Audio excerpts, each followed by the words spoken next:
السلام علیکم۔ صبح کا وقت مجھے بہت پسند ہے کیونکہ اس وقت ہر چیز میں ایک عجیب سا سکون ہوتا ہے۔ سب سے پہلے میں اٹھ کر فجر کی نماز ادا کرتی ہوں۔ نماز کے بعد تھوڑی دیر قرآن پاک کی تلاوت کرتی ہوں۔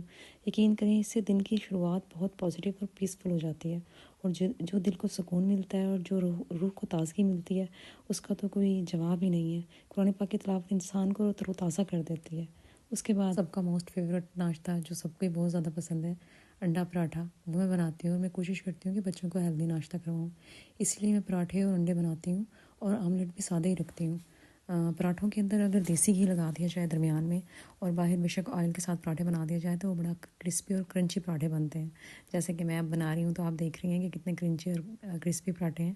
اور آملیٹ بھی سادہ میں اس لیے رکھتی ہوں کہ اس کے اندر نا میں زیادہ اسپائسیز نہیں ڈالتی، کیونکہ اسپائسیز اگر ڈال دیے جائیں تو جو انڈے کی اپنی غذائیت ہے نا، مجھے تو لگتا ہے کہ وہ ختم ہو جاتی ہے۔ تو میں کوشش کرتی ہوں کہ انڈوں کے اندر نا زیادہ اسپائسیز نہ ڈالوں، اور ویسے بھی انڈا اور پراٹھا تو جتنا سادہ بنایا جائے اتنا زیادہ مزیدار لگتا ہے۔ بہت ساری مدرس کو میں نے دیکھا ہے کہ اپنے بچوں کا تو بہت خیال رکھتی ہیں لیکن اپنی صحت کی طرف سے بہت بے فکر ہوتی ہیں۔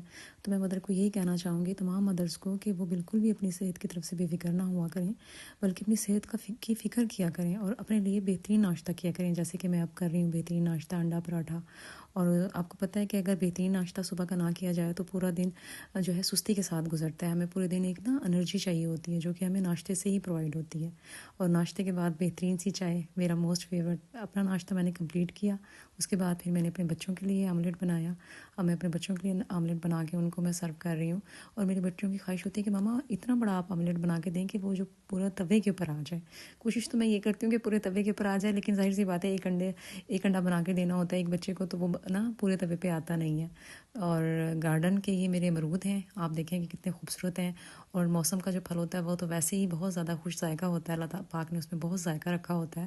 تو میں امرود تو یہیں سے ہی توڑتی ہوں اور اپنے بچوں کو یہیں سے ہی توڑ کر ان کو نا کھلاتی ہوں، تو بہت مزیدار اور ذائقے دار ہوتے ہیں۔ اب آپ ان کی شکل دیکھیں کہ یہ کتنے خوبصورت ہیں اور کتنے پیارے لگ رہے ہیں۔ دل بہت خوش ہو جاتا ہے، دل باغ باغ ہو جاتا ہے جب ہم اپنے ہی درخت کا ہم کوئی پھل توڑتے ہیں اور اس کو اپنے ہاتھوں سے اگایا ہوا درخت جب بڑا ہوتا ہے اور وہ پھل دیتا ہے اور ہم کھاتے ہیں تو بہت مزہ آتا ہے۔ ویسے تو اللہ پاک ہر مومن مسلمان کی دعا کو قبول کرتے ہیں۔ کوشش ہوتی ہے کہ میں بچوں کے لیے نا سفر میں دعا کروں، تو میں عموماً بہت دل کے ساتھ نا سفر میں دعا کرتی ہوں کہ اللہ پاک سفر میں جو ہے نا دعا جلدی قبول کرتے ہیں۔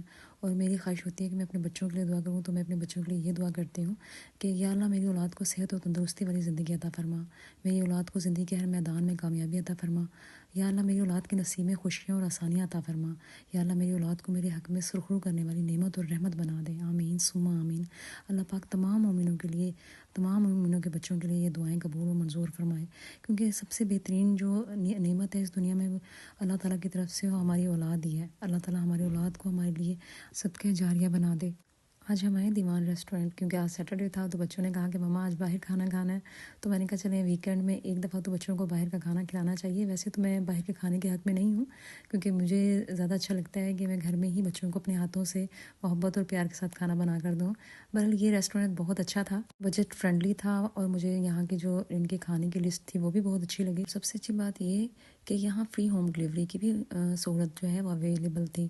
اگر آپ کمر روڈ اٹک کے پاس رہتے ہیں تو لازمی یہاں پہ ٹرائی کیجیے گا کھانا، اور کھانا بھی بہت اچھے طریقے سے انہوں نے سرو کیا تھا اور بہت مزیدار تھا۔ اور آخر میں موسٹ فیوریٹ، آپ کو پتہ ہے کہ میٹھے کے بغیر تو پاکستانی رہ نہیں سکتے، اور پھر چائے اس کے بغیر بھی نہیں رہا جاتا۔ اگر آپ کو میرا یہ ولاگ اچھا لگا ہے سبسکرائب کریں، کمنٹ کریں اور لائک کریں۔ اللہ کی امان میں رہیں۔ Bye bye.